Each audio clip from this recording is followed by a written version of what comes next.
एक और नए टेंस सीरीज के वीडियो में आप सबका स्वागत है। आज हम लोग देखेंगे ऑब्जेक्ट कर्म। तो यहाँ पे हम लोग ऑब्जेक्ट क्या है, ऑब्जेक्ट के प्रकार सबको देखेंगे। तो ऑब्जेक्ट क्या होता है? वाक्य में कार्य का प्रभाव जिस पर पड़ता है सामान्यतः वह शब्द कर्म कहलाता है। मतलब जो भी काम हम लोग करते हैं और उसका प्रभाव जिस शब्द पे पड़ता है वह क्या होता है? हमारा कर्म होता है, ऑब्जेक्ट होता है। और स्थान कहाँ पे होता है? हिंदी वाक्य में कर्म कर्ता के बाद आता है और अंग्रेजी वाक्य में अंत में आता है। जैसे यहाँ पे देखते हैं कि हिंदी वाक्य में कहाँ पे आता है? वो कर्ता के बाद, जैसे वह सेब खाता है। तो यहाँ पे ये क्या हो गया? हमारा सब्जेक्ट कर्ता, और कर्ता के बाद जो शब्द आया वो क्या है? हमारा ऑब्जेक्ट है, कर्म है। जैसे वह सेब खाता है, क्या खाता है? तो सेब खाता है। और इंग्लिश वाक्य में वो कहाँ पे रहता है? कर्म लास्ट में वो रहता है, क्रिया के बाद। और हिंदी में कहाँ पे रहता है? कर्ता के बाद। और इंग्लिश में कहाँ पे रहता है? अंत में, क्रिया के बाद।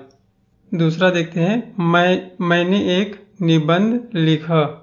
तो यहाँ पे कर्ता के बाद एक निबंध क्या है? हमारा ऑब्जेक्ट है। और इंग्लिश में an essay, I wrote an essay. तो एन एसे क्या है? हमारा ऑब्जेक्ट है। अब यहाँ पे देखते हैं ऑब्जेक्ट के प्रकार। तो यहाँ देखते हैं अंग्रेजी में कर्म के 3 प्रकार होते हैं। तो यहाँ देखते हैं डायरेक्ट ऑब्जेक्ट, इनडायरेक्ट ऑब्जेक्ट और ऑब्जेक्ट ऑफ अ प्रीपोजिशन। तो पहला देखते हैं डायरेक्ट ऑब्जेक्ट, प्रत्यक्ष कर्म। तो वाक्य में कर्ता व क्रिया से क्या लगाकर प्रश्न किया जाता है, तब उत्तर में जो शब्द आता है वह प्रत्यक्ष कर्म होता है। जैसे हम लोग क्या करेंगे? जो कर्ता और यहाँ पे जो क्रिया है, इसमें हम लोग क्या लगाकर प्रश्न करेंगे।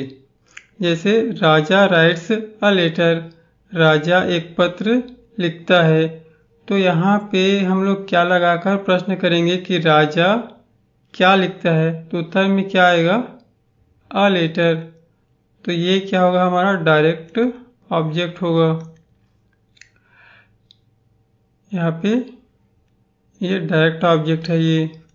इसके बाद दूसरा एग्जांपल देखते हैं, मदर कुक्स फूड। तो यहाँ पे माँ खाना पकाती है। तो माँ क्या पकाती है? तो आंसर में जो आएगा वो क्या होगा? हमारा डायरेक्ट ऑब्जेक्ट होगा। तो यहाँ पे माँ क्या पकाती है? फूड। तो ये क्या होगा? हमारा डायरेक्ट ऑब्जेक्ट, यहाँ पे खाना, ये हो गया। तो इस तरह का जो कर्म रहता है, ऑब्जेक्ट रहता है, वो क्या होता है? हमारा डायरेक्ट ऑब्जेक्ट, जो क्या प्रश्न के उत्तर में आता है। आगे देखते हैं हम लोग इनडायरेक्ट ऑब्जेक्ट। तो इनडायरेक्ट ऑब्जेक्ट अप्रत्यक्ष कर्म।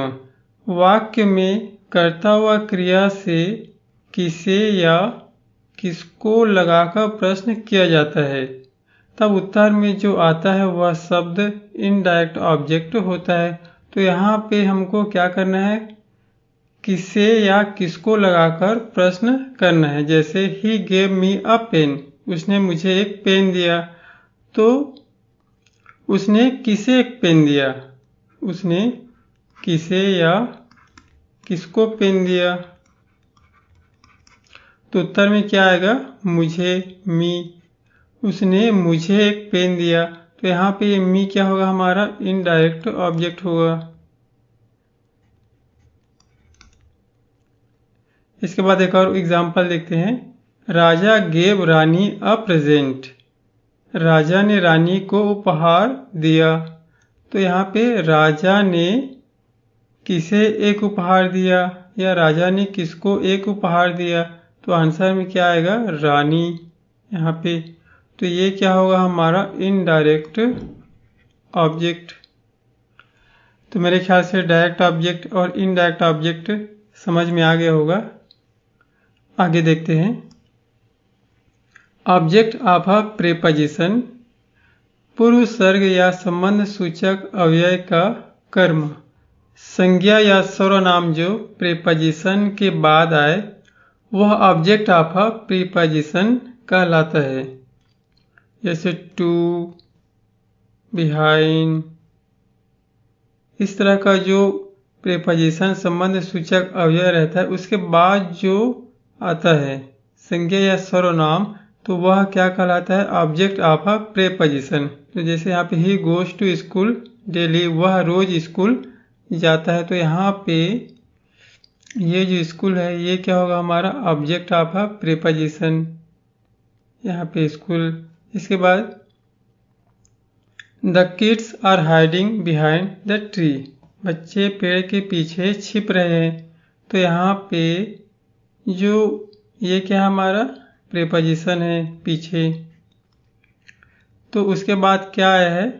ये ट्री, द ट्री, और ये पेड़, तो ये क्या होगा? हमारा ऑब्जेक्ट ऑफ अ प्रीपोजिशन। इस तरह से जो ऑब्जेक्ट है उनको 3 भागों में बांटा गया है, डायरेक्ट ऑब्जेक्ट, इनडायरेक्ट ऑब्जेक्ट और ऑब्जेक्ट ऑफ अ प्रीपोजिशन। तो मेरे ख्याल से ये आप सबको समझ में आ गया होगा। तो अगले वीडियो में हम लोग देखेंगे जो टेंस का जो प्रकार है, पहचान है, उदाहरण है, तो ये सब हम लोग अगले वीडियो में देखेंगे। तो वीडियो को लाइक करें, शेयर करें, और अगर आप नए हैं तो चैनल को ज़रूर सब्सक्राइब कर लें। वीडियो देखने के लिए आपको बहुत बहुत धन्यवाद। Bye bye.